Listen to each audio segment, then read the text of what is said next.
Bonjour, chers amis. Permettez-moi de me présenter. Yves Tremblay, professeur à l'Université Laval, faculté de médecine et président et cofondateur avec Étienne Lemarié du GRISOF. Aujourd'hui, on clôt la saison avec un sujet de l'heure, avec des conférenciers de très, très, très haut niveau. Ils sont trois. Donc, nous aurons droit à une introduction par le professeur Patrice Debré. Patrice Debré est président du Comité des relations internationales à l'Académie nationale de médecine de France. Il est rattaché au département d'immunologie, l'Université Sorbonne, fait partie de l'unité INSERM 1135, rattaché à l'hôpital Pitié-Salpêtrière, professeur émérite d'immunologie Sorbonne, membre titulaire. Enfin, écoutez, je vais arrêter là parce que sinon je vais prendre tout le temps pour la conférence. Sera suivi de son intervention par le professeur Pierre Mpele. Professeur Mpele est une figure emblématique de la santé publique africaine, spécialiste du VIH-Sida et des maladies tropicales.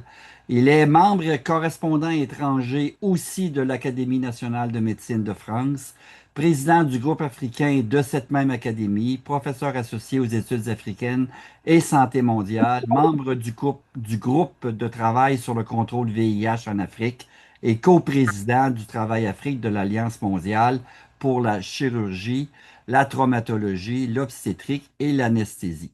Et finalement, non pas le moindre, notre très grand ami Antoine Flao, qui est médecin épidémiologiste, professeur honoraire maintenant de l'Université de Genève et ex-directeur de l'Institut de santé globale de la Faculté de médecine à l'Université de Genève. Et il est maintenant rattaché à Bichat et à l'unité INSERM 1134 Paris-Cité. Donc, sans plus attendre, je vais passer la parole à Monsieur Debré. Et aujourd'hui, on va parler d'un sujet extrêmement important, point de situation et quelques réflexions sur l'épidémie d'Ebola. Et c'est d'autant plus important que je ne sais pas où ça en est à l'heure actuelle, mais j'entendais à la radio qu'il y avait maintenant un ou deux cas sur le territoire de l'Hexagone. Donc, c'est extrêmement préoccupant. Et donc, je vous souhaite à tous une très bonne conférence. Et je le répète, s'il vous plaît, fermez vos micros lorsque vous ne vous exprimez pas. Professeur Debré, la parole est à vous. Merci Yves. Alors, d'abord, c'est un plaisir que le GRISOF nous ait invités à partager au titre de l'Académie nationale de médecine de France une réflexion aujourd'hui sur le grave problème que pose Ebola et au-delà d'ailleurs, puisque je sais maintenant qu'il y a du Marburg qui circule et donc par conséquent l'amplification virale va créer de nouveaux désastres en Afrique. Alors, j'aurais voulu introduire cette réflexion d'aujourd'hui par quelques mots sur l'Académie de médecine et particulièrement sur ce qu'elle fait en matière de relations internationales. Et puis, je laisserai ensuite mes deux collègues, Antoine Flao et Pierre Mpelé, peut-être abonder dans la réflexion que nous avons et que nous avons déjà eue d'ailleurs sur ce sujet récemment, et puis faire peut-être un appel à toutes les contributions des uns et des autres pour une discussion de ce qu'il faudrait faire ou de ce que nous pourrions faire ensemble à propos de cette nouvelle épidémie. Alors, en ce qui concerne l'Académie nationale de médecine, sachez qu'une de ses particularités est d'avoir 160 membres étrangers, qui est un chiffre considérable et qui est à peu près le tiers de ses membres. Les deux autres étant des membres français avec des membres dits titulaires et des membres dits correspondants. Et ce volant très important de collègues qui sont répartis dans le monde entier représente un domaine d'expertise absolument considérable et nous permet effectivement d'être capables euh, à la fois de stimuler et peut-être aussi de discuter de la plupart des grandes problématiques de santé mondiale aujourd'hui. Nous avons en fait, je dirais, quatre axes d'action principales au sein de l'Académie de médecine en matière de relations internationales et qui sont fondés sur les deux grands piliers, les deux grandes missions qui sont celles de l'Académie de médecine, qui est d'une part la diffusion de la science et d'autre part les réflexions en matière de politique publique. Et en fait, c'est ce que nous allons faire aujourd'hui, puisque nous allons discuter, entendre de la part de Pierre, surtout sur l'état parce qu'il est le plus proche du foyer, si je puis dire, l'état de la question, et discuter entre nous en matière de politique publique ce qu'il faut faire. Et c'est là où nous entendrons les réflexions d'Antoine. Euh, c'est basé sur ces deux grandes notions. Nous avons en fait quatre ordres d'action.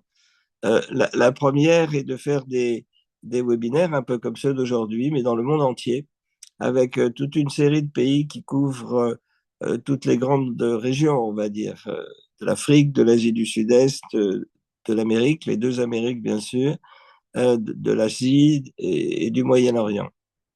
Et à travers cela, nous avons maintenant un grand réseau qui est un réseau basé plus sur, on va dire, un mélange de francophonie et de francophilie, à vrai dire, et donc de collègues avec lesquels nous partageons pays par pays les problèmes que cela peut poser, discutons donc des actualités. Et ce qui nous conduit d'ailleurs aujourd'hui à parler plus spécifiquement des problèmes africains. Et puis nous avons ensuite ce que nous appelons des groupes pays, et je ne citerai que celui de l'Afrique, qui est présidé, vous venez de le dire, Yves, par Pierre Mpelé et Adrien Locaux également, euh, et avec lequel nous avons des discussions qui sont à la fois des discussions scientifiques, mais aussi, on va dire, des discussions stratégiques et géopolitiques. Que faut-il faire face aux différents enjeux de santé mondiale, comment l'Afrique doit se mobiliser, comment la coopération internationale peut également y participer. Et c'est à ce titre que Pierre a organisé toute une série d'actions qui vont depuis des réflexions sur d'autres types d'épidémies, comme celle du diabète par exemple, mais également des réflexions et voire des cours de haut niveau que nous faisons sur un certain nombre de thématiques, avec l'idée derrière de pouvoir stimuler des programmes d'interaction et de coopération. Alors, ayant dit ça, bien, nous sommes face effectivement à une des grandes problématiques africaines actuelles, qui est la nouvelle épidémie d'Ebola. Ce n'est pas la première, Pierre nous le rappellera, euh, et qui pose un certain nombre de problèmes, et en particulier des moyens d'action que nous avons pour essayer de la résoudre. Et des réflexions ailleurs qui vont se porter sur toutes ces modalités de diffusion et les problèmes liés également à celui des comorbidités. Donc, ayant dit cela, je ne vais pas refaire un cadre général, je vais passer la parole à Pierre pour qu'il nous fasse une analyse aujourd'hui de la crise sanitaire. Voilà, Pierre, je propose que nous commencions par toi et puis Antoine interviendra ainsi ensuite pour dresser peut-être la vision qu'on peut avoir en tant qu'épidémiologiste et en tant que proposition, si je puis dire, de thérapeutique ou tout du moins de prévention que nous pourrions imaginer. Pierre, à toi, à propos du groupe africain. Là, vous m'entendez. Merci beaucoup, Ouais. Patrice. Alors, je vais surtout, à partir du contexte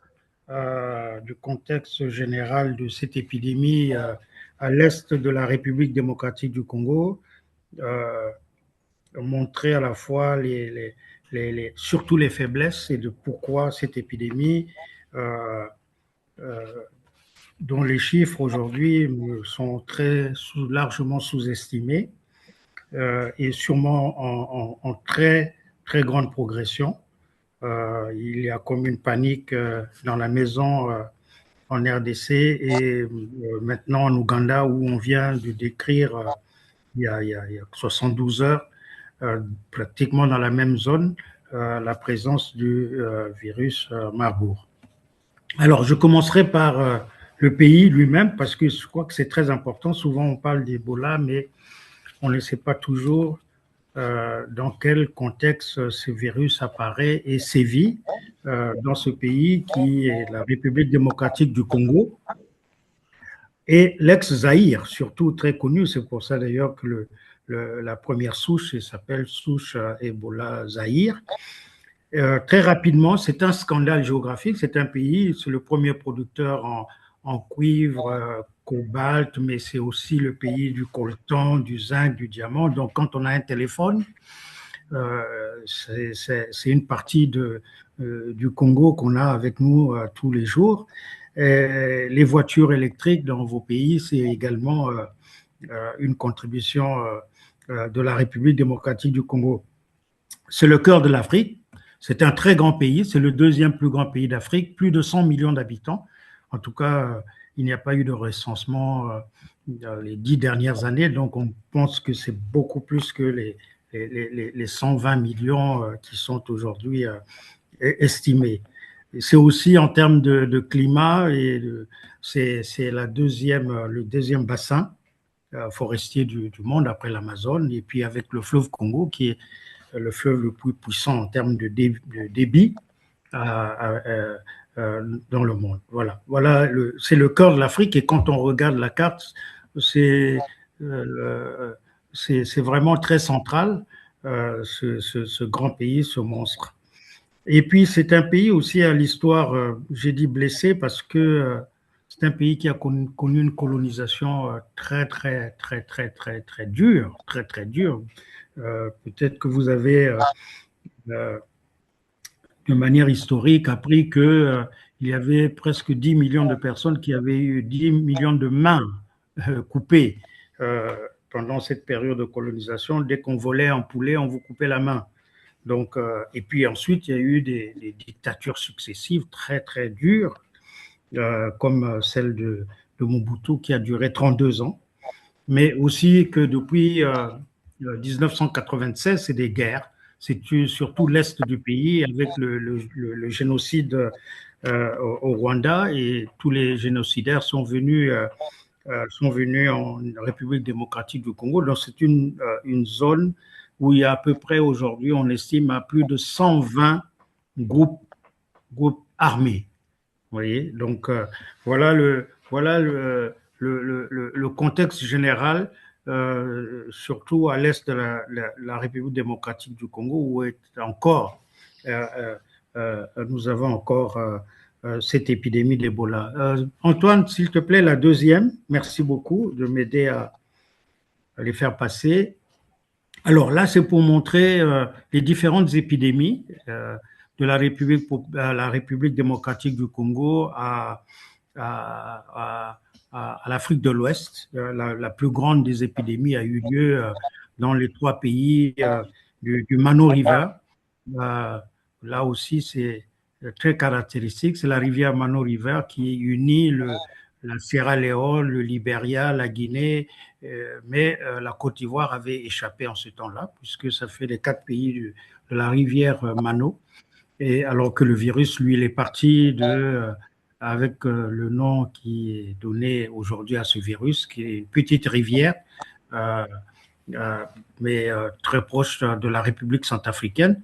Et c'est là qu'on a découvert Peter Piot et certains amis, Muyembe, le virus en 1976, mais qui est très loin de l'épidémie actuelle, plus de 1500 km, de Bunia à Yamboukou, où se trouve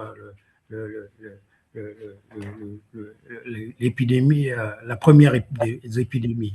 Alors, le virus lui-même, je l'ai mis au milieu entre les 2 fleuves. Parfois, il apparaît comme une rivière, un cours d'eau, avec tous ces méandres. Et donc, peut-être parce qu'on a souvent lié aussi avec ces 2 rivières. Enfin, c'est juste pour montrer. Voilà un peu le contexte. Donc, les pays du Mano River, le Gabon, le Nigeria, peut-être le Congo, le Sud-Soudan et surtout la République démocratique du Congo. Merci Antoine, la suivante. On est à la 17e épidémie en République démocratique du Congo, et avec une souche qui a été décrite en 2007 et qui donc est à l'origine de l'épidémie actuelle toujours à l'est de la République démocratique du Congo, dans le Kivu et l'Ituri. Voilà, cette épidémie a été déclaré le 15 mai, mais là, il faut aussi le dire. Et je pense que cette épidémie a dû commencer quelques mois avant sa déclaration, et parce que ce sont des zones extrêmement difficiles en termes de, de, de défis.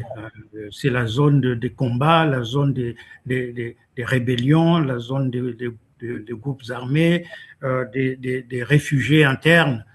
Des millions de personnes sont déplacées, donc ce sont des zones très, très, très difficiles. Et donc, c'est sûr que quand on fait une déclaration le 15 mai, c'est une épidémie qui a sûrement commencé 3 mois auparavant. Alors, on pourrait dire en termes de nombre de cas selon l'Organisation mondiale de la santé, 3 pays sont touchés avec la France qui a un cas. En fait, c'est quelqu'un qui vient de la République démocratique du Congo, l'Ouganda et la République démocratique du Congo.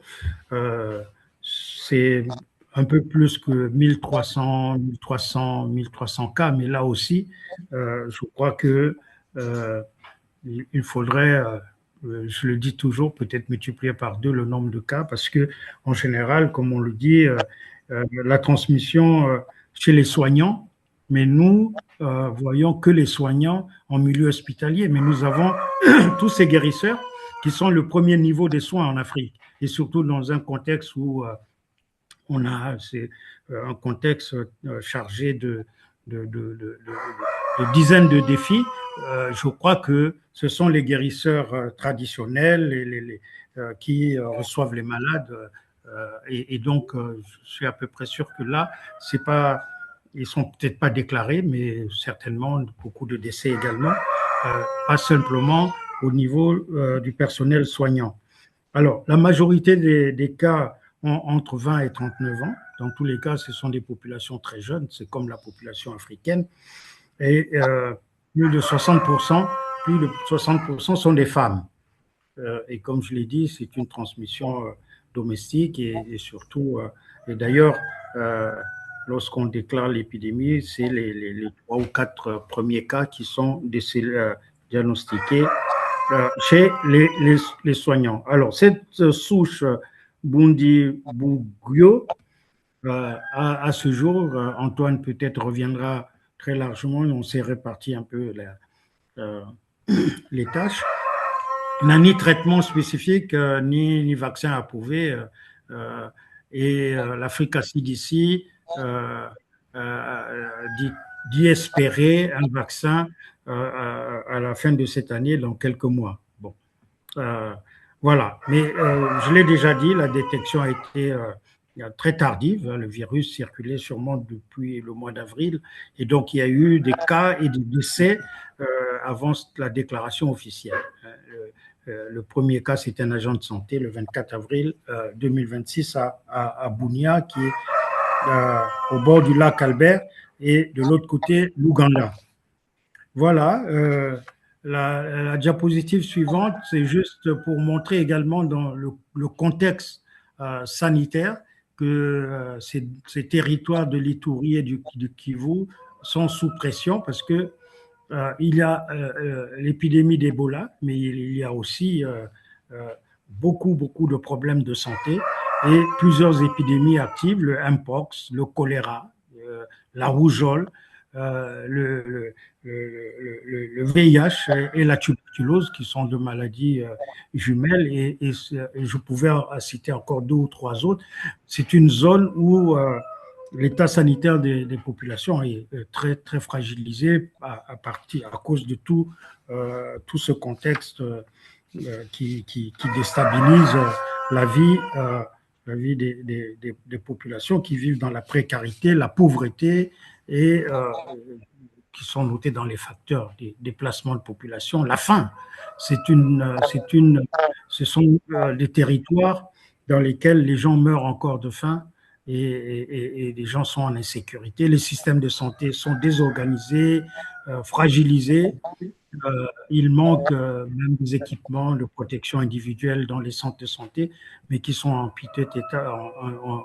Euh, et surtout, c'est toute cette médecine informelle, à la fois informelle, mais cette médecine traditionnelle aussi, médecine entre guillemets traditionnelle, où le premier niveau de soins pour les personnes, c'est le guérisseur traditionnel qui se trouve dans le village.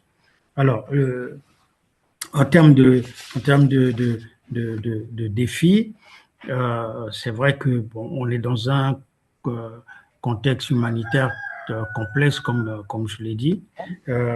Il y a pour répondre, pour riposter effectivement à un tel défi, les communautés sont à prendre en compte. Et j'ai vu récemment un poste du directeur général de l'OMS après sa visite sur le terrain et en RDC qui disait sans la population, sans les communautés, quels que soient les moyens dont nous disposons, nous ne pourrons jamais arrêter cette épidémie parce que elle peut progresser pour être l'une des les plus importantes des 50 dernières années, puisque nous sommes à 50 ans de 1976 où on a décrit pour la première fois ce virus. Donc, c'est très important. Mais là, je voudrais aussi dire, voyez-vous, je crois que c'est un villageois qui nous le disait, puisque j'ai été également à l'OMS, dans cette zone qui nous disait, ben, écoutez, vous savez, nous mourons de faim, nous sommes pauvres,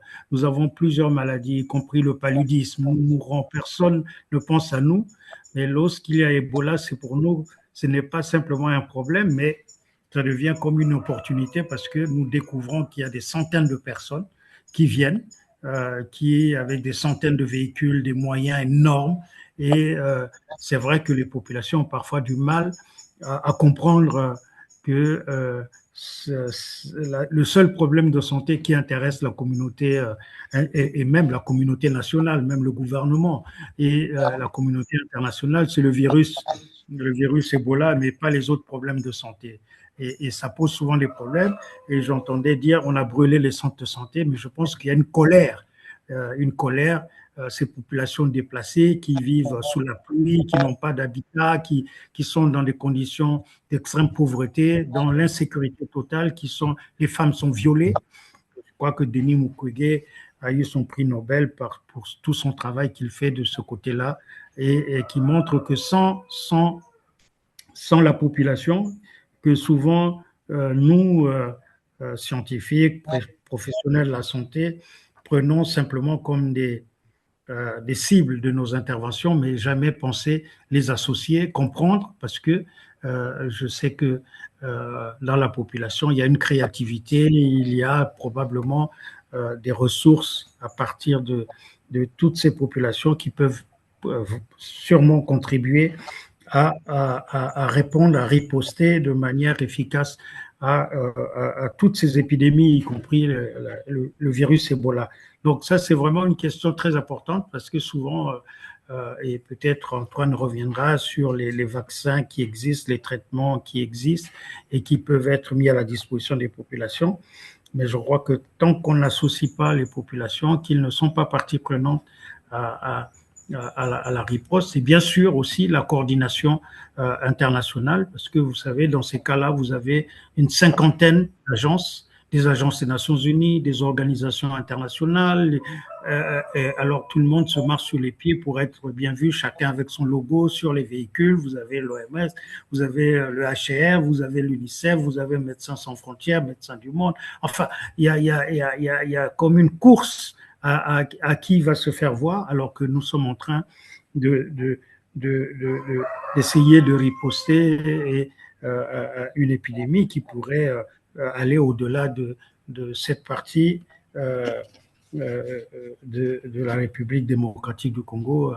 Et je ne serais pas surpris que demain, le Rwanda, le Burundi, le Sud-Soudan, la République centrafricaine découvrent on notifie les cas. Et c'est toujours, de toutes les façons, avec un très grand retard. Quand on vous donne une date, alors mettez moins de 3 mois, vous verrez. Et puis quand on vous donne un chiffre, pensez qu'il faut le multiplier sûrement par 2 et par 3 et même le nombre de décès. Et surtout que nous sommes quand même avec une létalité importante. Déjà, dans le cas de cette épidémie, nous sommes à peu près autour de 30%, ce qui est encore faible parce que souvent, ça peut monter jusqu'à 50 et un peu plus, 50%. Mais c'est déjà important. Voilà pour comme introduire un peu ce que Antoine va dire. Et je terminerai par cette diapositive. Le défi et la solution se trouvent là. Se trouvent où? Là, dans la pauvreté, les guerres civiles, les conflits, des millions de déplacés. C'est une population fragilisée. Et puis avec l'exploitation, parce que c'est aussi le pays du coltan. Vous voyez, donc l'exploitation minière artisanale, vous voyez des populations qui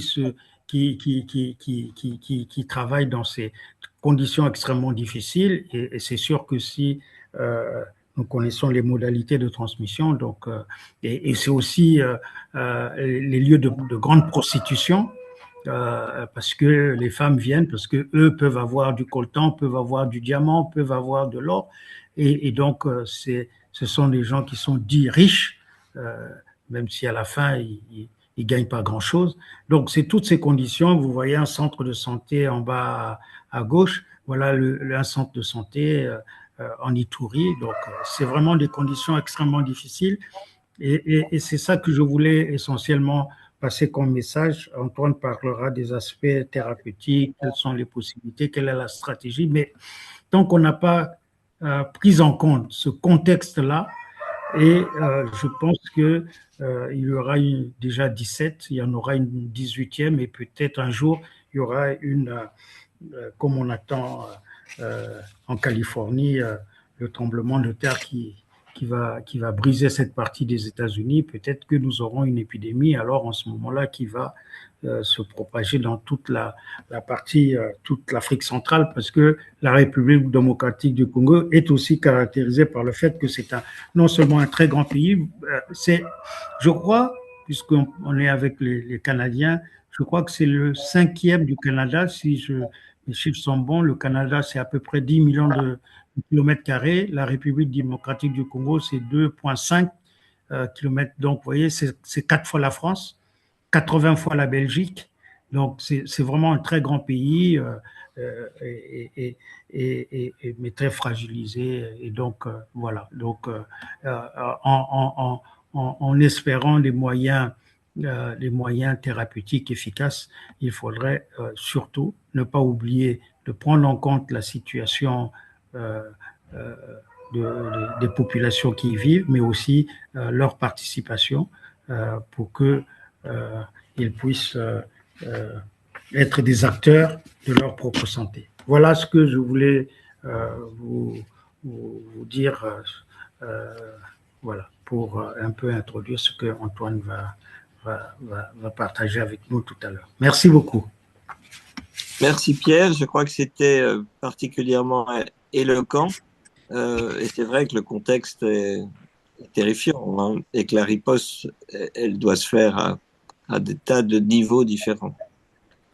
Donc Antoine, tu as la parole maintenant pour proposer une stratégie.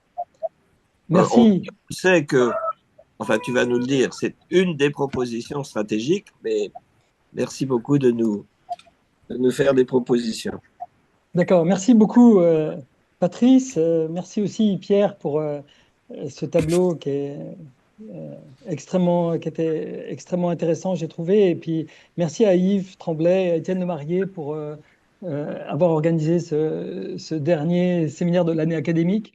Et donc, oui, je vais essayer de parler de la stratégie. Quelle stratégie pour la riposte? Alors, oui, comme Pierre, on n'a pas de conflit d'intérêt du tout dans cette histoire. Alors, il y a beaucoup d'incertitudes, comme on a pu le voir. Ce que Pierre a montré, c'était que tant en termes d'ampleur, même de sévérité, hein, il est difficile de se faire aujourd'hui une idée précise des cas. très grande sous-estimation, peut-être parfois surestimation, et c'est compliqué. Certains disent oui, pour recueillir des financements, ils survendent la chose. Je ne pense pas, mais voilà. En tout cas, pour vous dire, la, la qualité, enfin la précarité du système de santé, ben, il se reflète aussi dans la précarité du système de surveillance. On ne sait pas très bien non plus le patient index. On a parlé de cette infirmière, mais c'est certainement pas le patient index. Certains pensent qu'il y a eu à nouveau un passage entre un animal et l'homme, que ce n'est pas exactement les virus Bundibugyo qu'on avait vus dans les deux précédentes épidémies, même si bien sûr il est très proche. Comme l'a dit Pierre, on ne sait pas la date non plus précise de cette transmission initiale. Les modes de transmission, bah, c'est quand même Ebola, on connaît, mais c'est vrai qu'il y a encore, comme pour toutes ces maladies qui sont finalement négligées, même si elles reçoivent une très grande attention internationale en ce moment, il reste encore des zones d'ombre sur les modes de transmission exacts, même si on sait que les particularités de la transmission du virus Ebola, c'est quand même d'être plus transmissible en fin de maladie, voire même post-mortem, hein, puisque le fait de toucher les cadavres est un haut lieu de transmission, mais il y a peu de transmission initiale, en tout cas pas pendant la période d'incubation, mais même en début de symptomatologie, il semble que ce soit très peu transmissible et que cette transmission augmente avec la sévérité des symptômes. L'immunité croisée, je vais y revenir parce que ça, c'est un point très très important pour la stratégie potentielle. Aujourd'hui, la stratégie internationale qui est proposée conjointement hein, par les différentes organisations internationales qui sont sur le terrain et qui veillent à ce qu'il y ait le plus de ressources mobilisées pour prévenir déjà Ebola. Pourquoi je dis que c'est plutôt faible? C'est que en fait, depuis finalement 1976, où elle a été identifiée pour la première fois, on reste toujours un petit peu avec les mêmes techniques de proposition, de prévention par des mesures non pharmaceutiques, que ce soit des mesures d'hygiène, des mesures d'isolement, des mesures aussi de sécurisation digne dans la dignité des funérailles, puisque on sait encore une fois que les funérailles, et notamment le fait de toucher les corps des victimes, représente un haut risque de transmission. En matière d'immunité croisée, d'abord, Bundibugyo, c'est un virus, certes Ebola, mais qui a au moins 40% de différence de son génome avec le virus Zaïre, la souche Zaïre, c'est presque deux virus différents. Et donc, le fait qu'on ait un très bon vaccin pour Zaïre ne signifie pas que ce vaccin est efficace sur Bundibugyo. Il y a eu une publication qui date maintenant de 2011 sur 6 macaques et qui montre une protection croisée assez intéressante, puisqu'on a un taux de survie de l'ordre de 75% après vaccination par Ervebo, le vaccin actuellement commercialisé par les laboratoires Merck, et qui marche aussi sur ces macaques contre le virus Bundibugyo par rapport à un placebo. Donc oui, on voit cette première étude préclinique portant sur très peu de macaques comme potentielle efficacité.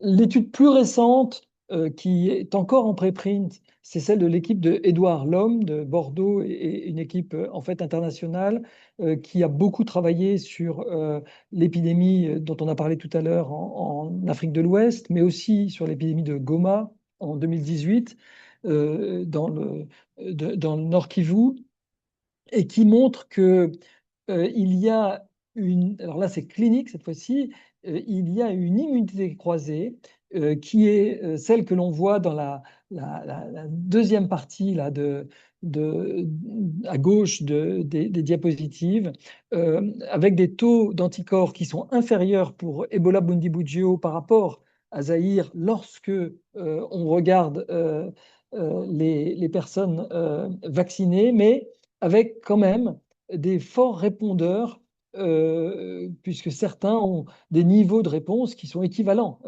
Alors, voilà, c'est-à-dire qu'il y a une proportion de gens qui pourraient être éventuellement protégés, même si on n'a aucun corrélat de protection, ni de seuil minimum. On le sait aussi pour d'autres, hein. On savait pour le Covid, on n'a pas de corrélat de protection, et pour la fièvre jaune, hein, en particulier, où on a des gens qui sont très bien protégés alors qu'ils ont des taux très faibles d'anticorps. Donc c'est difficile, à partir de ces études, de se faire une idée de ce que pourrait être le vaccin, l'efficacité du vaccin Ervebo sur Bundibugyo. Il est difficile aussi de dire qu'il n'y en a pas du tout. C'est certainement un candidat prometteur, mais on a besoin davantage de recherche pour savoir si, oui ou non, il y a une efficacité résiduelle. On pourrait imaginer qu'il y ait une efficacité contre les formes graves et donc contre la mortalité qui nous préoccupe beaucoup pour Ebola, Bundibugyo, comme pour les autres, même si Bundibugyo paraît un petit peu moins sévère que Zaïre. C'est difficile à le certifier aujourd'hui. Malgré tout, s'il y a 30% de mortalité, 50% de formes sévères, on pourrait espérer peut-être qu'avec le vaccin disponible actuellement contre la souche circulante, enfin lui qui est homologué contre la souche Zaïre, on puisse avoir une certaine efficacité. Il serait disponible en quantité suffisante dès aujourd'hui, dit le laboratoire et dit Gavi également. Pardon, il est très bien toléré au sens où on peut l'administrer dès l'âge de 1 an, on peut l'administrer aux femmes enceintes.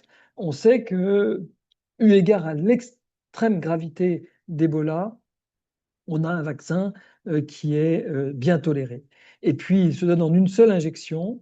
Alors, c'est compliqué parce qu'il demande une chaîne de froid à -80 très exigeante pour cette partie d'Afrique, mais 300 000 doses ont été délivrées en 2018 lorsqu'il y a eu l'épisode de Goma dans des circonstances pratiquement identiques à celles que vit aujourd'hui Ituri, même si, comme ça a été dit, Ituri est presque pire en matière de pauvreté et de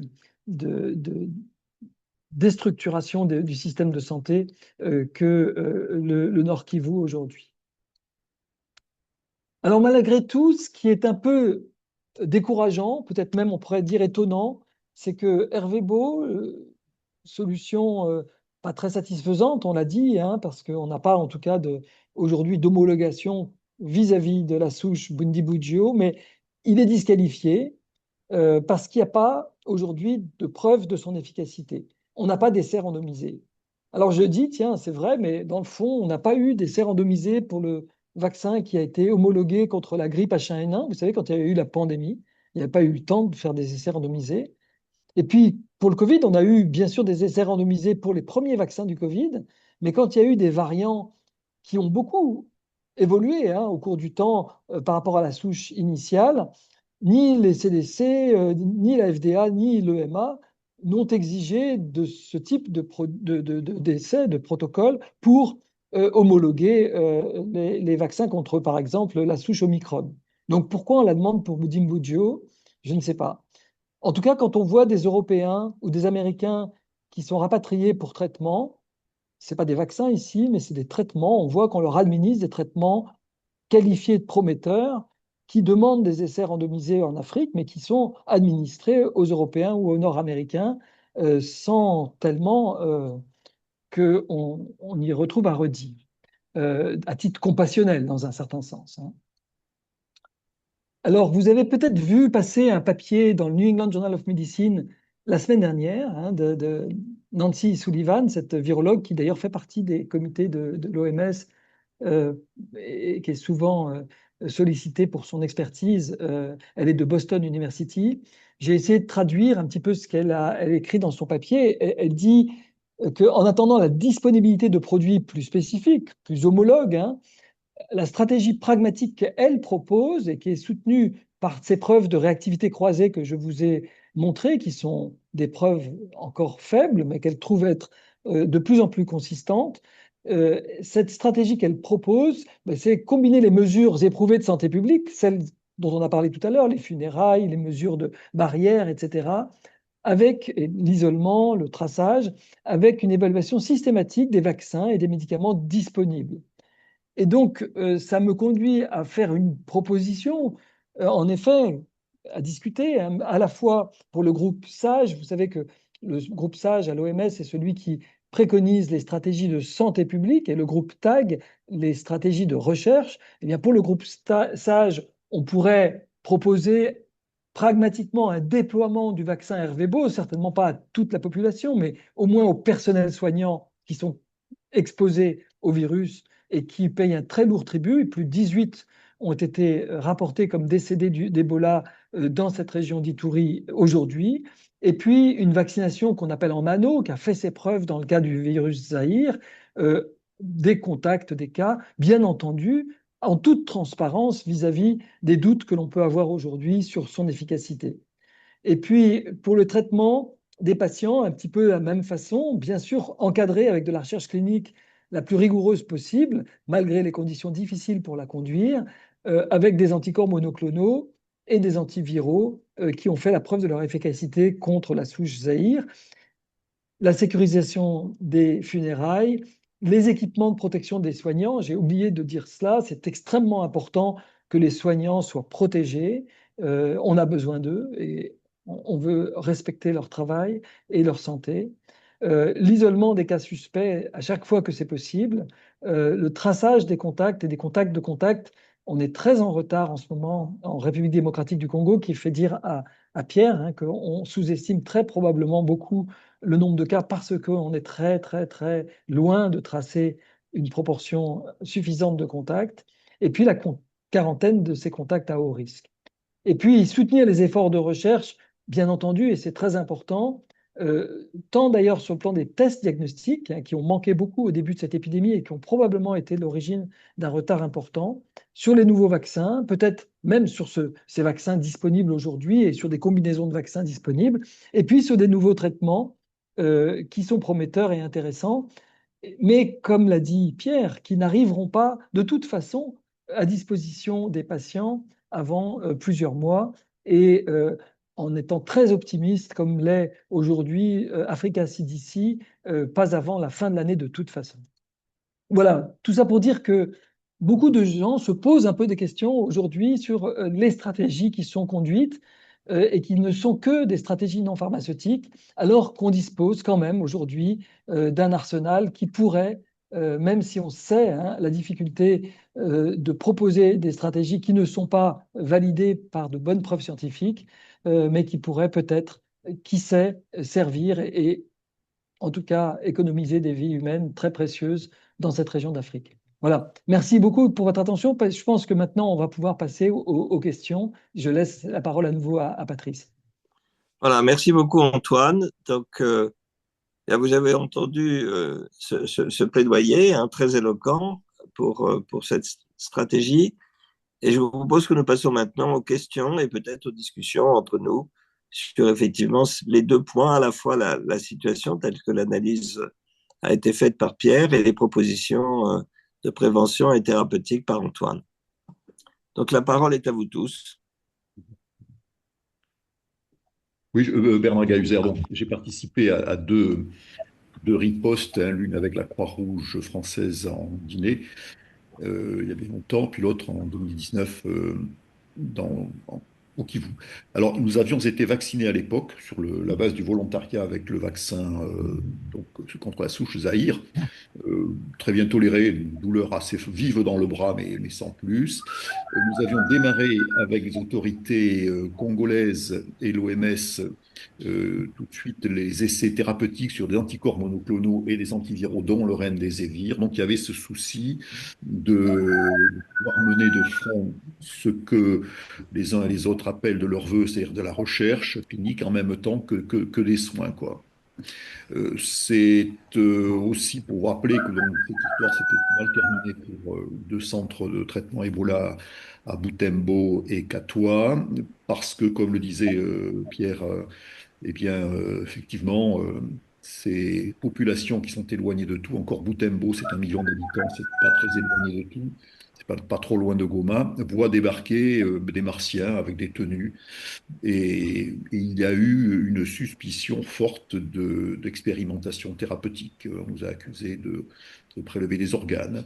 Les moindres couvertures de survie qui étaient utilisées, aussi fait froid le soir, on était à 1800 mètres d'altitude, et qui étaient vues par les familles, étaient considérées comme aussi des objets mystérieux et dangereux.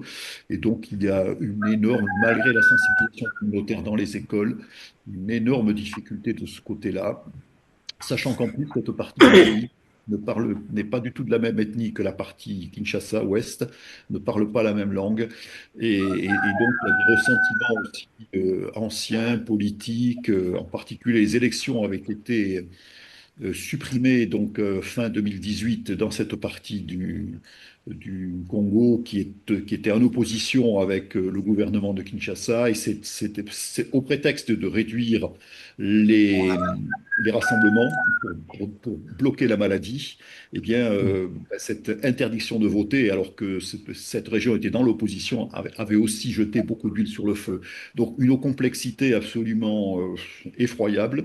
Je dois dire que je ne sais pas trop ce qui va se passer. Je ne vois pas vraiment comment de baguette magique on peut régler tout cela. À Lima, dans une ONG française, africaine, petite sœur d'MSF, MSF, Oxfam sont sur place.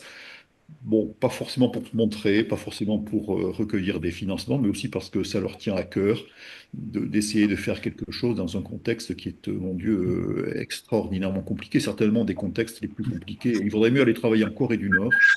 Moi, là, il y a une position bien claire, où les règles du jeu sont fixées, que de travailler dans cette partie du monde où il y a des enjeux. On sait que tout passe au Rwanda, que c'est le coltan, tout ça. Et ces minéraux précieux font l'objet de convoitises. Et là-dedans, le petit balai humanitaire, il finit par gêner beaucoup d'acteurs sur place qui ont leurs propres intérêts. Et donc, la cible, ça devient aussi Ebola, les soins de traitement Ebola et les humanitaires. Voilà, c'était ma petite réflexion pour aller dans le sens de ce que disait Pierre. C'est extraordinairement compliqué, ça tombe au mauvais moment, c'est toujours le mauvais moment, et comme c'est une maladie qui est assez mortelle, on peut penser qu'elle va être auto-limitée, mais c'est à peu près peut-être la seule façon de penser qu'elle va s'arrêter, quoi. Merci Bernard, mais alors en vous écoutant et en écoutant Antoine, quelle serait votre position? J'ai bien compris qu'on était dans une situation très délicate. Quelle serait votre position vis-à-vis du vaccin aujourd'hui disponible, effectivement, mais qui est contre la souche Zaïre, avec ce niveau de cross-réactivité possible? Avec les éclaircissements qu'a apporté Antoine, je pense qu'il faudrait l'essayer, puisqu'il y a quand même une réactivité croisée, pas grand-chose à perdre, à condition d'expliquer que le résultat n'est pas aussi garanti qu'il l'était lors de l'épidémie précédente. Quant aux antiviraux, aux anticorps monoclonaux, mon Dieu, pourquoi pas, quoi. Alors, ça pourrait passer là aussi pour de l'expérimentation.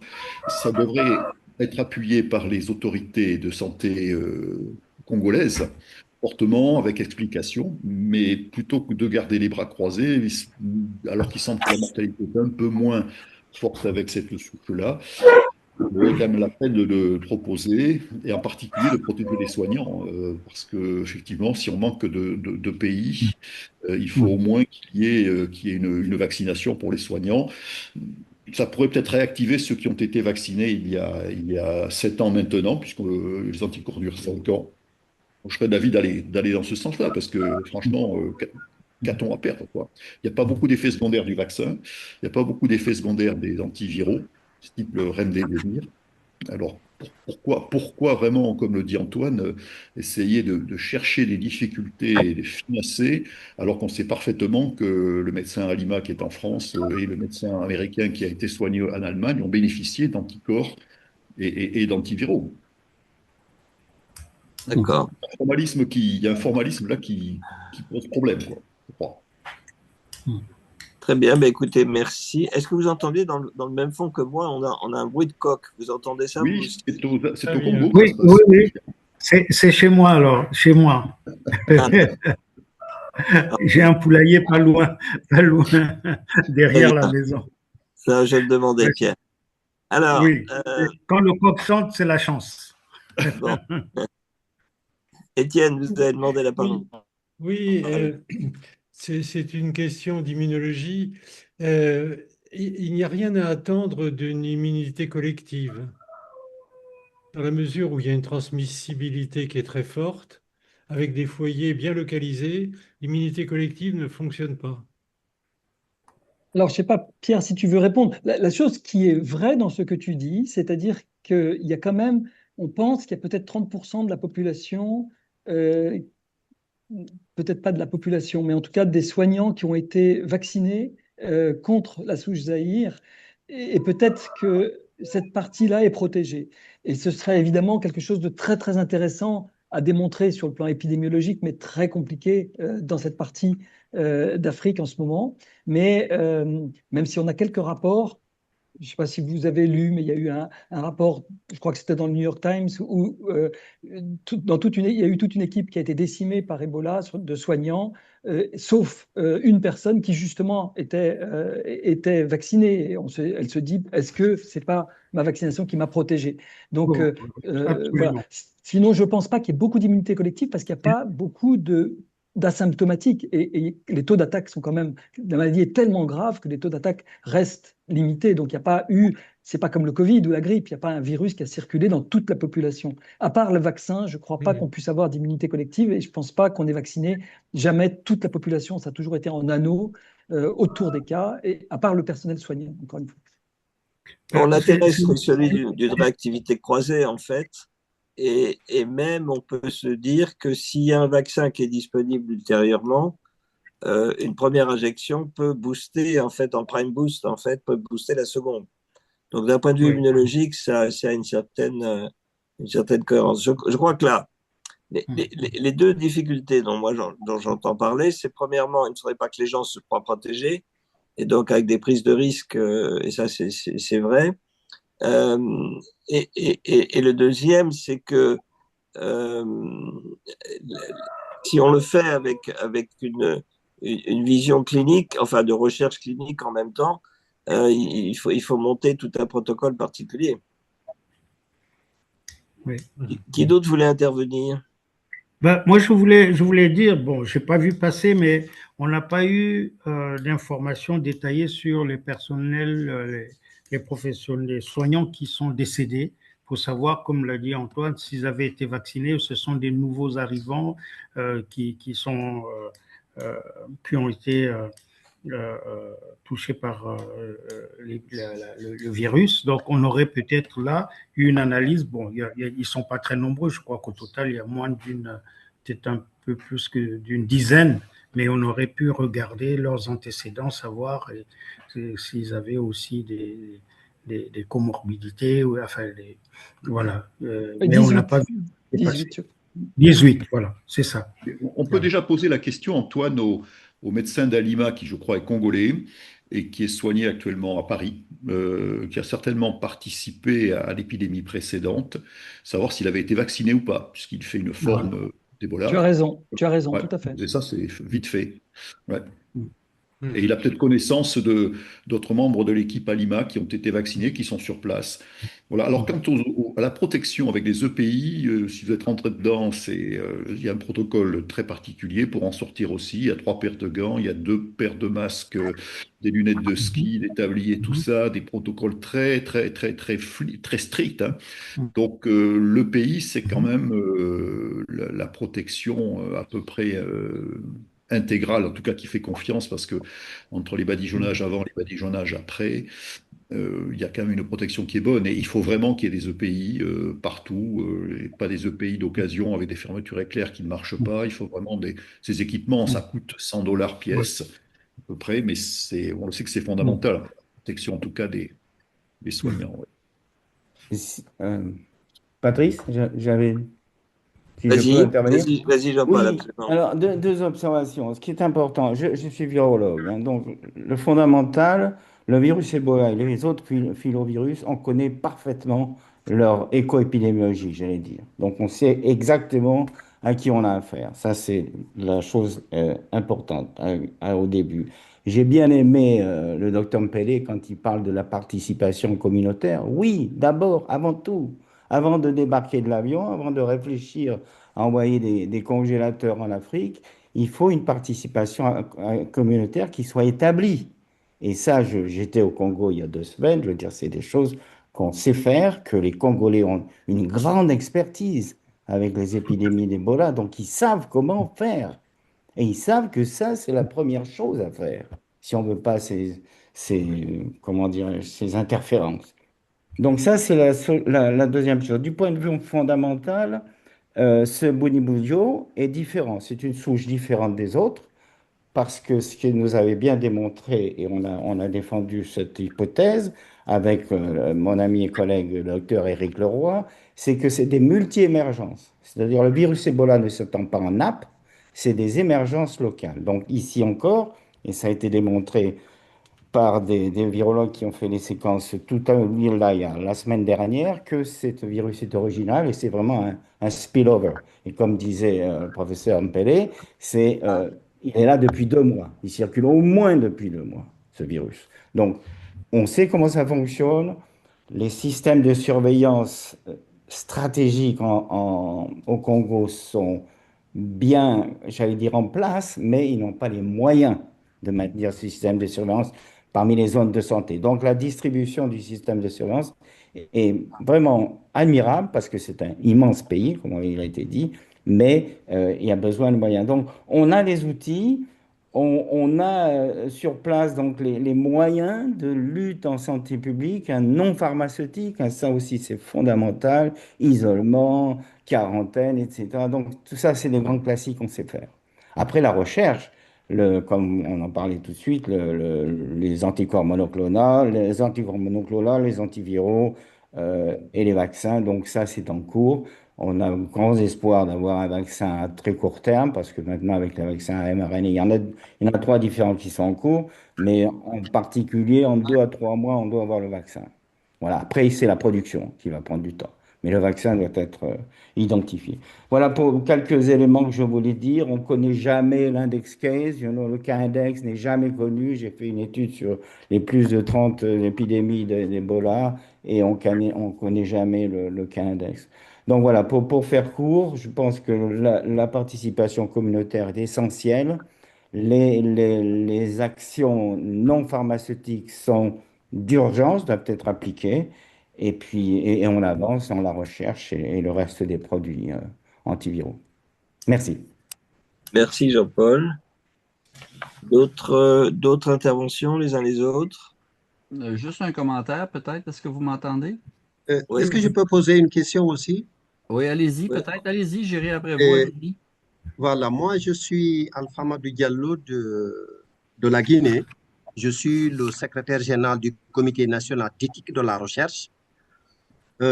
J'apprécie positivement toutes les interventions du professeur Debré, professeur Pelé, mais j'ai des soucis que je voudrais bien partager.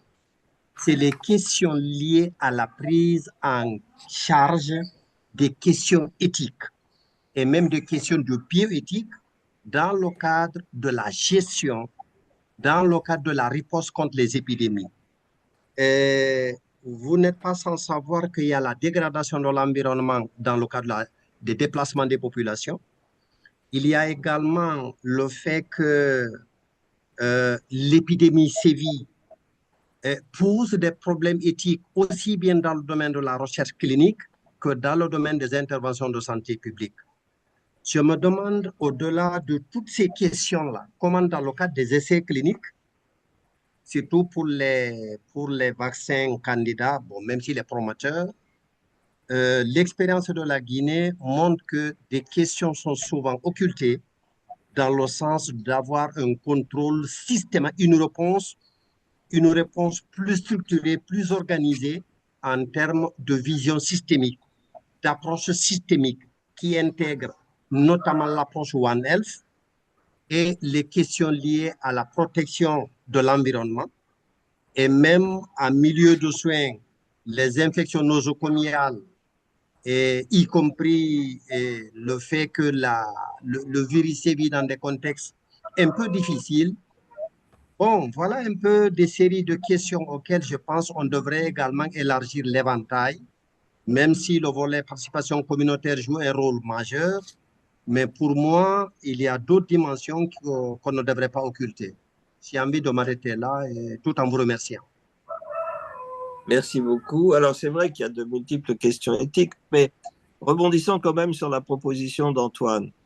Puisque vous êtes spécialiste de l'éthique, comment verriez-vous, d'un point de vue éthique, la réflexion à conduire? Autrement dit, doit-on proposer, alors que toutes les conditions ne sont pas résolues pour une application simple, on va dire, doit-on proposer un traitement parce que c'est le seul qui existe aujourd'hui, ou faut-il attendre d'avoir des conditions de sécurité pour la place? Qu'est-ce que vous diriez? Moi, je dirais que le traitement disponible actuellement, le vaccin ou le traitement disponible, on devrait l'utiliser. Même si on devrait avoir des gants, on devrait avoir un œil un peu plus critique et une attention soutenue en termes également de veille sur les principes, les valeurs éthiques.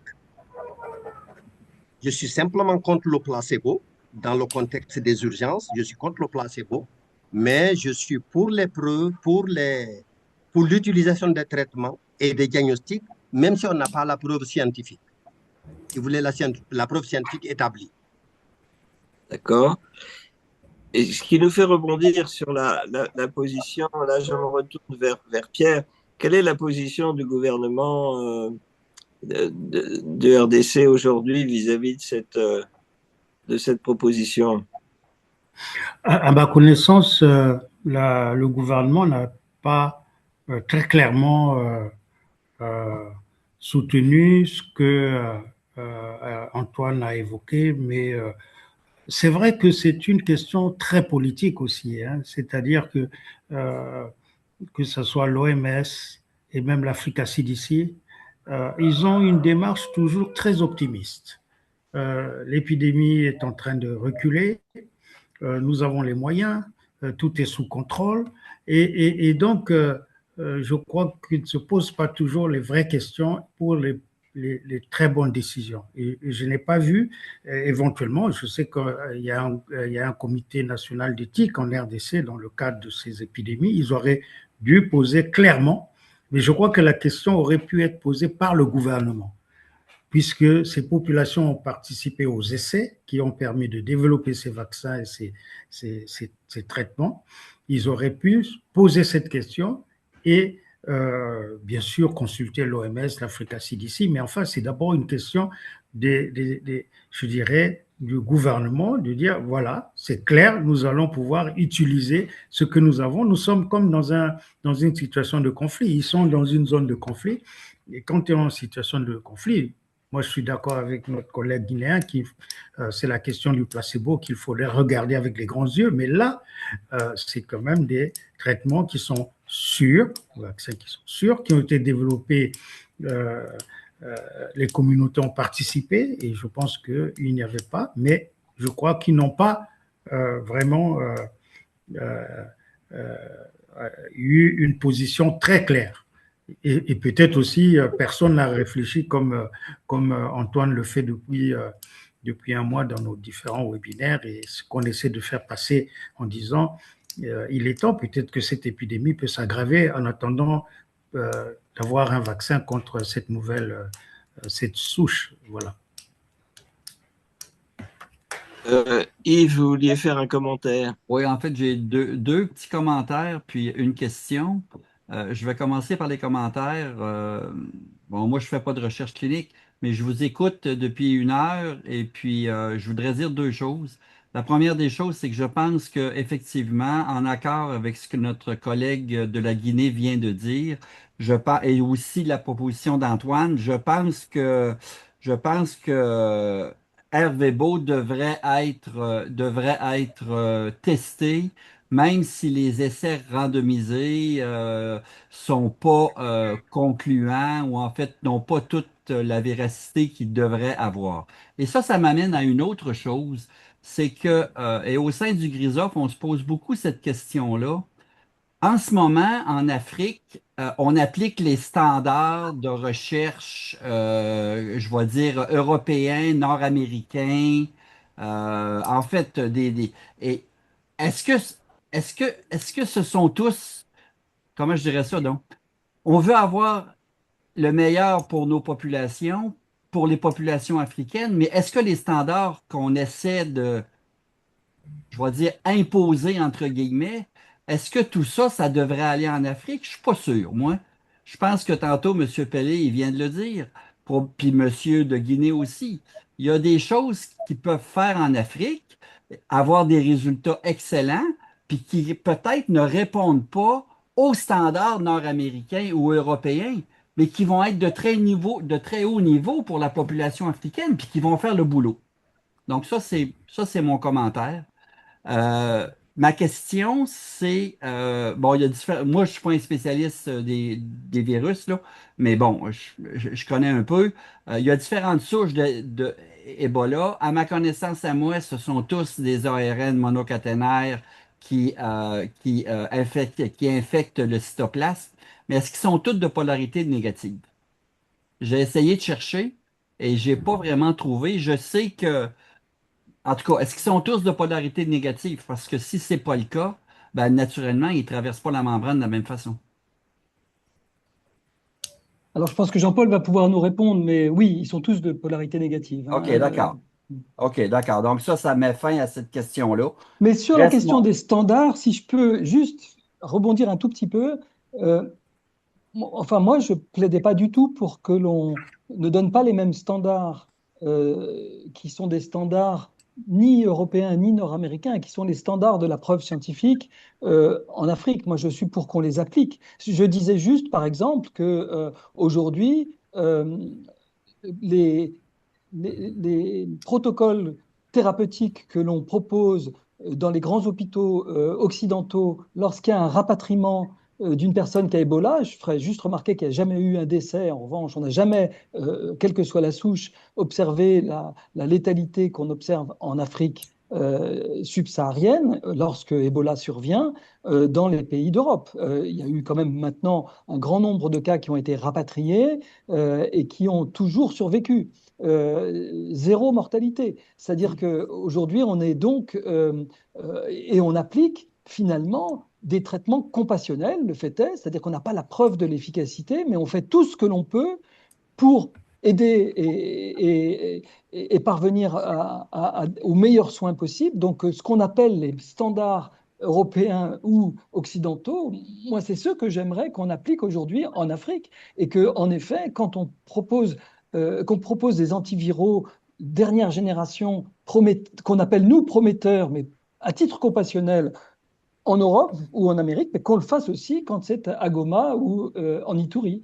C'est ça que je dis, quoi. Et pareil pour le vaccin en effet, je trouve que la question de Pierre sur et aussi la proposition de Bernard Alex de demander à ceux qui sont hospitalisés aujourd'hui parmi les médecins et qui ont Ebola, ou ceux qui sont décédés malheureusement, d'essayer de savoir s'ils ont été vaccinés, ça améliorerait le niveau de preuve d'une protection croisée.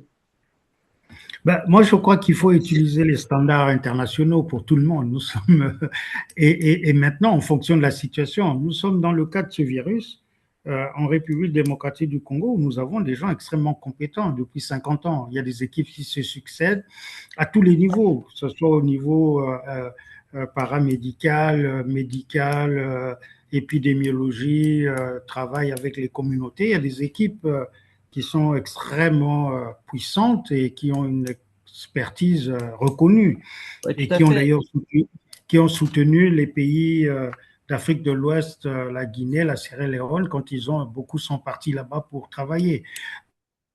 Non, je suis d'accord avec vous, mais ce que je veux dire finalement, je vais le prendre à partir d'un exemple, quelqu'un qui m'a conté ça, puis Étienne était là aussi lorsque ça s'est produit. En 2019, à Libreville, au Gabon, on a organisé le premier congrès de médecine personnalisée. Et je crois que les standards doivent être appliqués par les Africains et tout le monde. Je crois que ça, c'est... Là, je ne sais pas qu'est-ce qui se passe. Je crois qu'on a perdu Pierre à un moment, il y a eu un problème de connexion et on a perdu Pierre et lui ne s'est pas rendu compte qu'on le perdait, donc il continue à parler. Ah, ok, d'accord. Oui, mais j'ai presque terminé parce qu'il y a coupure d'électricité, donc il faut actionner le groupe électrogène. Désolé, une minute. Non, mais ce que je veux dire avec ça, c'est que, puis peut-être qu'Étienne, il va s'en souvenir, en 2019, au Gabon, on a organisé le premier congrès de médecine personnalisée et je me souviendrai que on avait invité, je me souviens pas de son nom, mais c'était un gastro-entérologue qui œuvrait, qui était professeur à l'Université d'Omar Bongo, qui œuvrait dans le centre hospitalier universitaire de Libreville, puis qui appliquait la médecine et qui appliquait la médecine occidentale. Il avait fait ses études en Europe, etc. Et il disait ceci, parfois j'ai des cas où la médecine traditionnelle ne fonctionne pas et c'est la médecine occidentale qui fonctionne. Par contre, j'ai des cas où la médecine occidentale ne fonctionne pas et c'est la médecine traditionnelle qui fonctionne. Donc, je me sers des deux. Tout ça pour dire qu'en Afrique, il y a un savoir endogène que je qualifierais de énorme, de abondant, et peut-être n'est-il pas utilisé à sa juste valeur. Je vais le dire comme ça. Tout à Euh, fait. je voudrais dire un mot par rapport à la médecine traditionnelle. Je pense qu'il y a un effort extrêmement important à faire en sorte que on puisse davantage travailler sur la médecine traditionnelle. Il y a beaucoup de ressources. Il y a beaucoup de ressources en termes d'expertise des ressources humaines, mais vraiment, il y a aussi beaucoup d'inquiétudes par rapport au schéma thérapeutique proposé par nos guérisseurs. Je pense, de ce point de vue, pour que ça aille pour le mieux pour la population africaine, c'est important que les investigations scientifiques, biomédicales soient appliquées dans le sens d'améliorer les formes pharmaceutiques, dans le sens d'améliorer la mise à disposition dans les officines des formes améliorées, vraiment testées avec des efficacités prouvées. Certes, l'innocuité et la sécurité datent de longtemps, mais en termes de mélange homogène et stable pendant une certaine période avec une dose bien précise, je pense qu'il y a un travail important à faire. Pour moi, l'autre dimension par rapport aux standards à utiliser en Afrique, je suis d'accord que des standards soient utilisés pour tous les pays, pour toutes les populations, mais en Afrique, il y a un problème de priorité. Je pense, professeur Pelé, j'ai oublié du Congo, vient de dire une chose importante. Où est la priorité en termes de gouvernance politique? Est-ce que les politiques pensent que c'est important de mettre de l'argent, d'investir dans la recherche, d'investir dans la promotion des standards? Quand eux, ils sont malades, ils vont en Europe se soigner. Quand le peuple est malade, il se soigne ici. Donc, cette question, tant qu'on n'a pas défini pour moi des véritables priorités, des véritables investissements dans le domaine de la recherche et la promotion de l'utilisation des standards, il y aura des problèmes. On va signer toutes les conventions, on va reconnaître la déclaration de ceci et de cela, on va reconnaître les standards, mais en termes d'application, on peut le faire graduellement. Il y a vraiment de l'expertise dans les hôpitaux, dans les centres de santé, mais il faut en faire une véritable culture. Et c'est là l'enjeu. C'est ça le défi. Je pense que la synergie, le partenariat entre l'Europe et l'Afrique, les États-Unis et l'Afrique, dans ce domaine-là, devrait aller avec un partenariat gagnant-gagnant pour que les profits soient équitablement partagés également. Si je peux me permettre et très rapidement sur ce sujet, euh, ici aux États-Unis, donc on a un département de médecine intégrative, de médecine intégrée.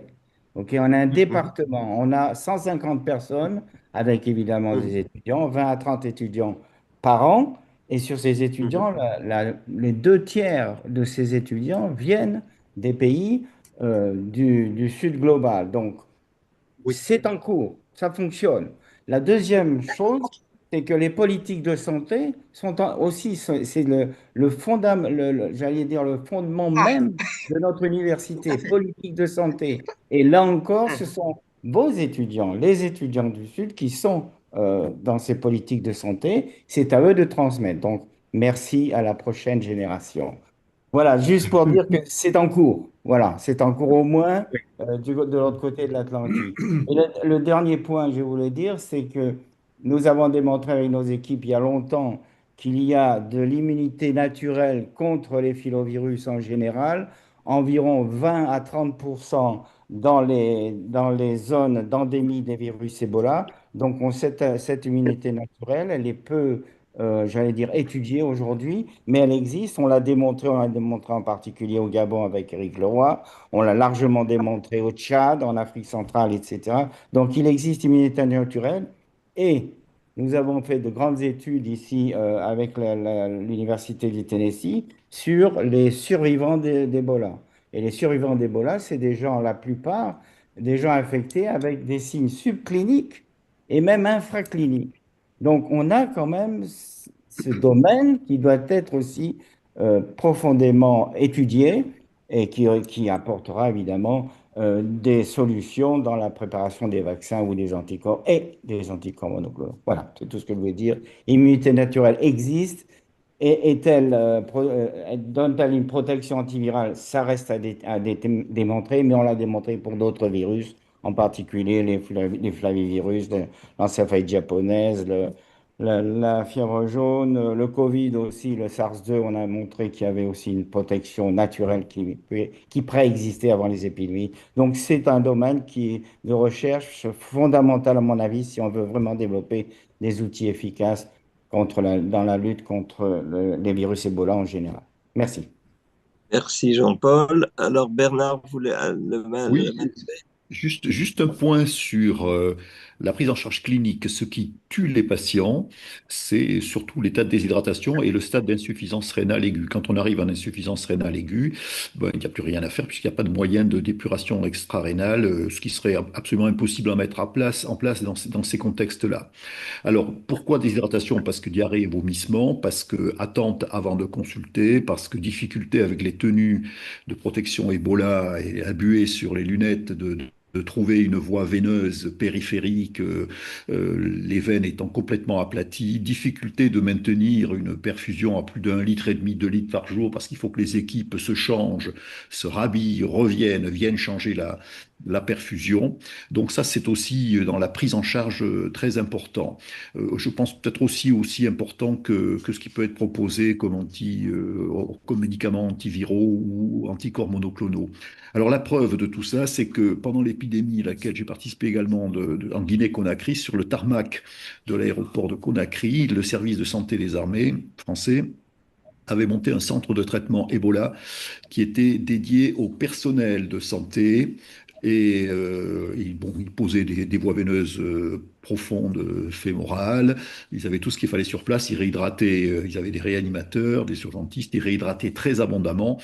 Et le taux de létalité dans ce centre était extraordinairement faible, ce qui rejoint ce que disait Antoine tout à l'heure. Quand on met les moyens, on peut arriver, c'est pas une fatalité, on peut sortir ces gens de la détresse et du décès avec de la réhydratation, avec certainement aussi les anticorps et les antiviraux. Donc faut espérer, il faut se battre. Le problème, c'est que tout ça survient dans des régions qui sont très très sous-médicalisées et avec ben, des conditions effectivement immunologiques pas très bonnes, ne serait-ce que par l'insécurité alimentaire, par les polyparasitismes, les polypathologies de ces gens-là, quoi.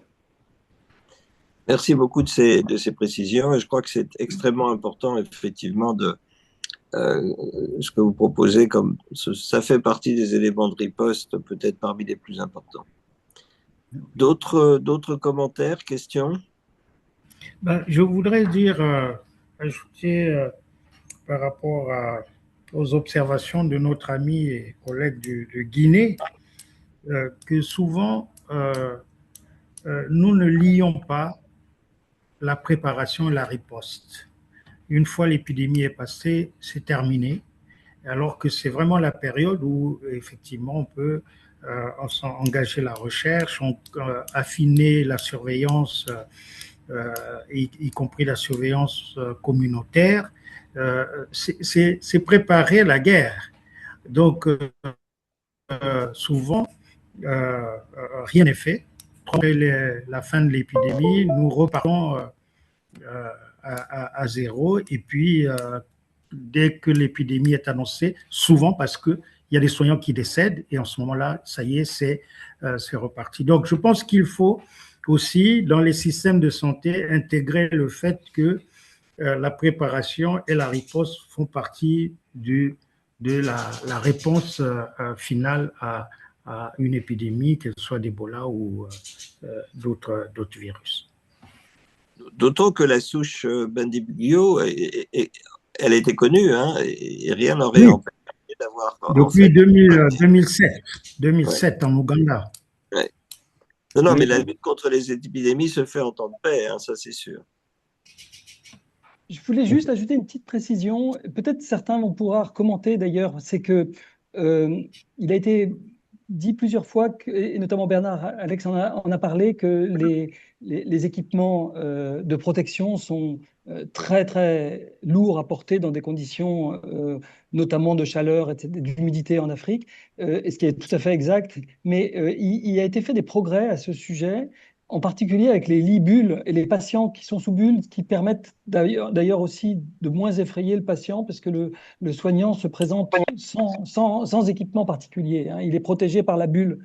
Voilà. Donc je voulais en parler, peut-être certains pourraient commenter à ce sujet, mais il y a des progrès aussi qui sont faits là-dessus et qui permettent aux soignants de surveiller beaucoup, beaucoup mieux leurs malades et d'être beaucoup, beaucoup plus agiles et moins également taxés par ces équipements très, très pénibles.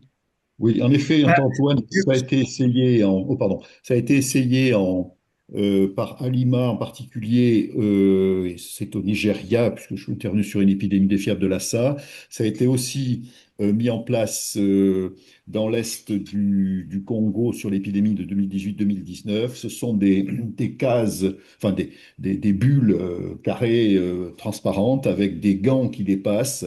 On peut surveiller le patient, voir ce qui se passe sans être obligé de s'habiller, et avec le lit du patient étant posé contre une des parois transparentes en plastique, on peut enfiler des gants un peu comme dans les laboratoires et poser une perfusion avec certaines habitudes, reposer une perfusion sans avoir à rentrer dans la bulle. Et à ce moment-là, il y a une protection importante. Parce que sinon, avec le pays traditionnel, là, eh bien, on peut rester 1 heure, 1 heure et quart, hein. D'ailleurs, on écrit sur son front la date de l'heure d'entrée. Après, on est couvert de sueur et on est fatigué. On rentre toujours à deux, bien sûr, parce qu'il peut y avoir des malaises. Donc, ces bulles, qui sont très chères, mais qui sont commercialisées maintenant et qui sont en possession des ONG. Je ne sais pas si elles sont déployées actuellement, je pense que oui, puisqu'il y a Alima et MSF, sont un progrès certain dans la prise en charge quotidienne de chaque instant de ces patients. Tout à fait, tout à Oui, fait. tous ces équipements ont fait des progrès énormes, hein. La buée sur les lunettes, ça n'existe plus. C'est fini, ça. On a déjà des techniques qui permettent de ne plus avoir de buée sur les lunettes, etc. Et ce qui est important à ce stade de protection individuelle, je crois, c'est vraiment de former les gens. C'est-à-dire qu'on n'a pas le même habit quand on est au pied du malade et quand on est en train de nettoyer les produits ou les différents produits de la journée. Donc là aussi, c'est extrêmement important. Il y a des différents types de protection, et ça est aujourd'hui bien étudié et en pratique beaucoup plus aisé qu'il n'était quand j'ai répondu à l'épidémie d'Ebola en Afrique de l'Ouest. C'était encore un peu archaïque. Mais aujourd'hui, on a fait d'énormes progrès. Ces bulles de protection, elles sont bien, mais le malade est au chaud, donc il faudrait les climatiser. C'est encore une grande aventure et c'est encore très cher. Une chose, c'est que ces bulles de protection étaient inventées par des scientifiques français. Mais évidemment, on a dû vendre les brevets aux Américains ou aux Chinois. Merci. Elles existaient déjà depuis longtemps, hein, depuis des déficits immunitaires. On utilisait des bulles de protection déjà. En France, hein. En Fabriqué France. en France. Fabriqué en France. Ouais. Inventé en France. Très bien. Est-ce qu'il y a d'autres... Oui, il faudrait peut-être y aller avec le dernier commentaire, et après ça, j'aimerais qu'on passe la parole à notre ami, le professeur Lemarié, pour le mot de la fin. Peut-être M. Chris Guillemouimas, je vois que sa main est levée depuis un certain temps. Ah, pardon, allez-y. Votre micro est fermé. Votre micro est fermé, M. Mas. Ça y est. Bonjour à tous. Moi, je suis M. Chris Ngimbi, je coordonne le service de PCI au programme national de lutte contre les infections nosocomiales au Congo-Brazzaville. Je tiens tout d'abord à remercier les organisateurs ainsi que les intervenants pour la qualité de leur présentation. Je voulais parler de les différentes flambées d'Ebola ont montré que malgré les progrès réalisés en matière de surveillance, de diagnostic, que la transmission au sein des établissements de santé demeure un défi lorsque les mesures de PCI ne sont pas pleinement maîtrisées. Cela souligne que la préparation ne repose pas uniquement sur la disponibilité des ressources matérielles.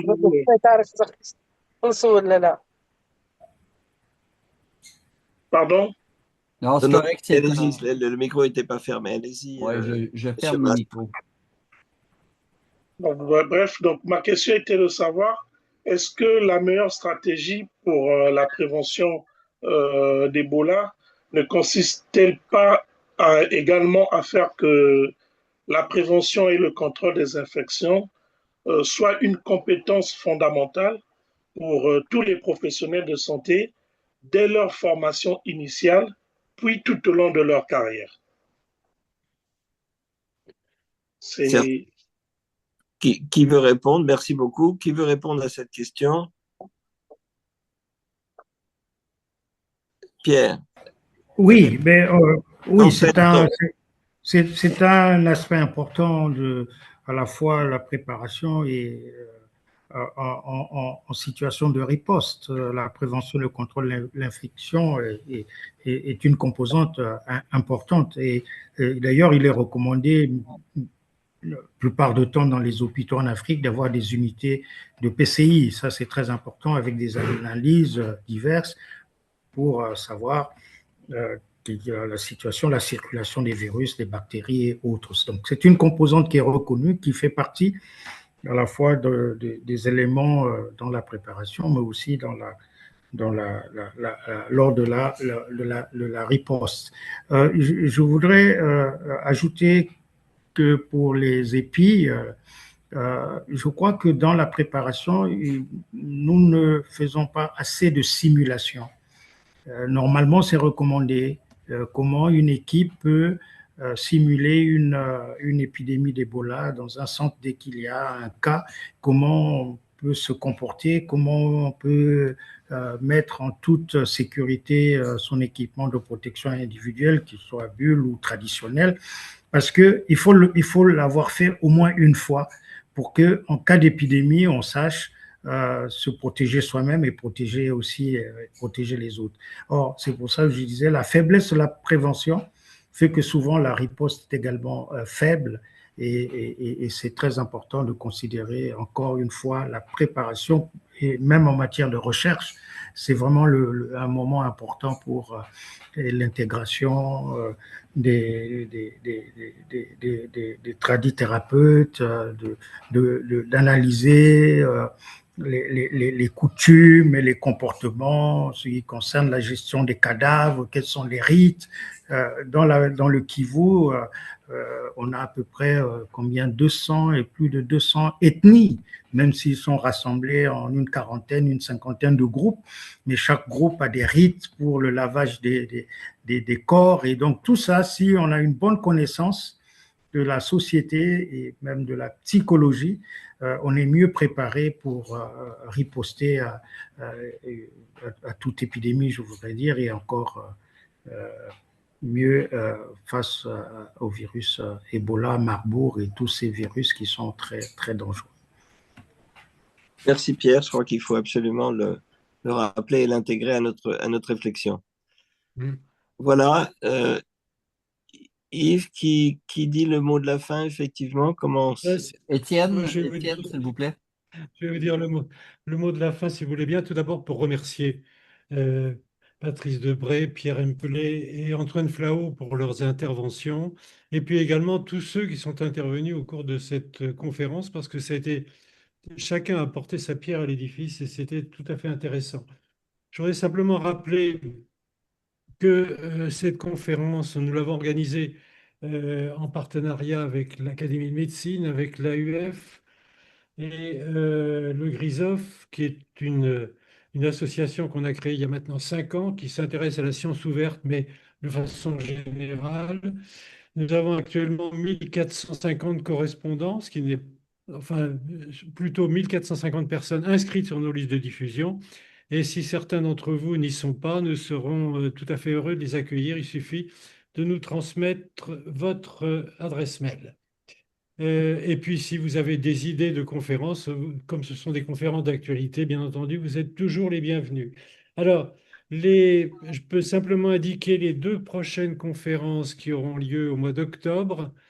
La première sera le 8 ou le 15 octobre. La date n'est pas tout à fait fixée. Ce sera une conférence sur sciences ouvertes, intelligence artificielle et diversité linguistique. 2 points, éviter les angles morts de la santé numérique. Ce sera une conférence par le professeur Ihsan Mamouchi, qui est de l'université de Rabat. Puis le jeudi 22 octobre, professeur Edouard Goumilama, qui nous fera une conférence intitulée Quelle formation pédagogique et comment enseigner les sciences de la santé dans le supérieur en Afrique subsaharienne francophone. J'irai également jusqu'au 29 octobre. Professeur Cheikh Cissé de Dakar, Humanisation des soins, une approche idoine en milieu africain pour améliorer la qualité des services et prévenir le risque médico-légal en gynécologie obstétrique. Voilà quelques idées de conférences. Mais écoutez, merci à tous. L'enregistrement sera disponible sur la chaîne YouTube Grisoff d'ici 24 heures à peu près. Merci pour votre participation nombreuse et nous vous souhaitons de bonnes vacances.